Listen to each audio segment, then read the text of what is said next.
எங்கள் வீட்டில் எல்லாருக்கும் ரொம்ப பிடிச்ச இன்ஸ்டன்ட் ரோல் தான் எப்படி பண்ணுறது அப்படின்னு சொல்லிட்டு உங்களுக்கு செஞ்சு காமிக்க போகிறோம். ரொம்ப ஈஸிங்க. அதுக்கு வந்து பார்த்தீங்கன்னா ஃபஸ்ட்டு ஒரு பேனில் வந்து ஆயில் போட்டுக்கோங்க. அதில் ஒரே ஒரு வெங்காயம் கட் பண்ணி சாப் பண்ணி போட்டுக்கோங்க. கொஞ்சோண்டு வந்து பச்சை மிளகாய் போட்டுக்கோங்க. அதுக்கப்புறம் வந்து உங்களுக்கு ஆப்ஷனல் தான், கேரட்டு இல்லை வந்து கேப்சிகம் எது வேணாலும் போட்டுக்கோங்க.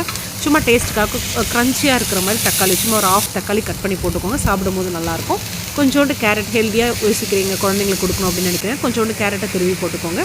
அதுக்கப்புறம் கொஞ்சம் பெப்பர் பவுடர், கொஞ்சம் கரம் மசாலா, கொஞ்சம் சிக்கன் மசாலா, ஸோ உங்களுக்கு எது தோணுதோ அது வந்து போட்டுக்கோங்க. ஏன்னா கொஞ்சம் ஃப்ளேவரை பசங்களுக்கு பிடிக்கும் அப்படின்னா போட்டுக்கோங்க. அண்ட் தென் கொஞ்சோண்டு சால்ட்டு, இது எல்லாத்தையும் போட்டு நல்லா வந்து பார்த்திங்கன்னா பேனில் கொஞ்சம் நேரம் வறுத்து எடுத்துக்கோங்க.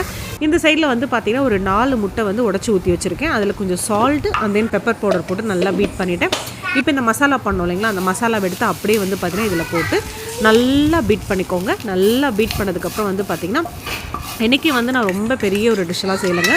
ஸோ இப்போ தான் ஆஃபீஸ்லேருந்து வந்தால் ரொம்ப டயர்டாக இருக்குது. அதனால் வந்து இன்ஸ்டண்ட்டாக என்ன பண்ணலாம் அப்படின்னு யோசிச்சேன். பார்த்தா வீட்டில் வந்து லெஃப்ட் ஓவர் சப்பாத்தி, காலையில் பண்ண சப்பாத்தி இருந்தது. அந்த சப்பாத்தி வச்சு தான் ஒரு சூப்பரான ரெசிபி, குழந்தைங்களுக்கு ரொம்ப பிடிக்கும், விரும்பி சாப்பிடுவாங்க. அதனால் இது செய்கிறேன். இது அடிக்கடி நான் வீட்டில் செய்வேன்.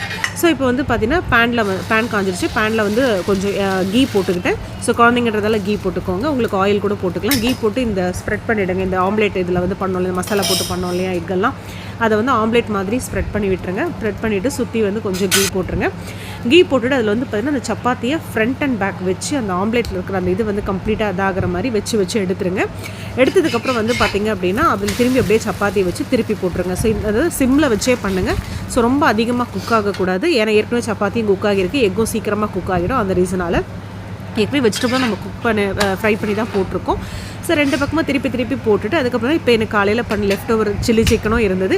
சில்லி சிக்கனாக இருக்கட்டும், இல்லை சிக்கன் 65 இல்லை வீட்டில் உங்கள் வீட்டில் ஏதாவது பொரியல் கூட இருந்தது அப்படின்னா அதை வந்து இதுக்குள்ளார வச்சு அழகாக இது மாதிரி பண்ணி கொடுத்தீங்க அப்படின்னா பசங்க விரும்பி சாப்பிடுவாங்க. இப்போ நான் சிக்கன் இருந்தாலும் இதுமாதிரி வச்சுட்டு இதுக்குள்ளே வந்து பார்த்திங்க அப்படின்னா கொஞ்சம் சாஸஸும் போட்டாச்சு. மயோனைஸ் வந்து நான் கொடுக்குறதில்ல குழந்தைங்களுக்கு, அதனால் நான் கொடுக்கல. ஸோ போட்டுட்டு மேலே வந்து பார்த்திங்கன்னா சீஸை நல்லா துருவி வந்து பார்த்திங்கன்னா சுற்றி நான் ஸ்ப்ரெட் பண்ணிவிட்டு அப்படியே கொஞ்சம் நேரம் திருப்பி அதை அழுத்தி அப்படியே பிடிச்சிட்டு இருந்தீங்க அப்படின்னா அந்த சீஸ் கொஞ்சம் வந்து மெல்ட் ஆகி அப்படியே ஒட்டிக்கும். இப்போ வந்து பார்த்திங்கன்னா கரெக்டாக ஒரு ரோலோட இதுக்கு வந்து உங்களுக்கு கம்ப்ளீட்டாக வந்துடும். ஸோ இது வந்து கொஞ்சம் நேரம் அப்படியே வந்து திருப்பி பிடிச்சிட்டே இருங்க. ஸோ பக்காவான வந்து பார்த்திங்கன்னா ஒரு ரோல் மாதிரி உங்களுக்கு அழகாக வந்துடும். இது எடுத்து அப்படியே கடித்து சாப்பிடும்போது அவ்வளோ அருமையாக க்ரன்ச்சியாக சூப்பராக இருக்குங்க. ஸோ என் பசங்க வந்து ஃபுட்டே வேண்டாம் நைட்டுக்கு அப்படின்னு சொன்னாங்க. ஸோ ஃபைனலாக இதை பண்ணோன்னே எல்லோரும் வந்து பார்த்தீங்கன்னா 2 ரோல் வேணும் 3 ரோல் வேணும்னு சொல்லிட்டு லைனாக வந்து நின்றுட்டு இருந்தாங்க. நீங்களும் மறக்காமல் வீட்டில் ட்ரை பண்ணி பாருங்கள்.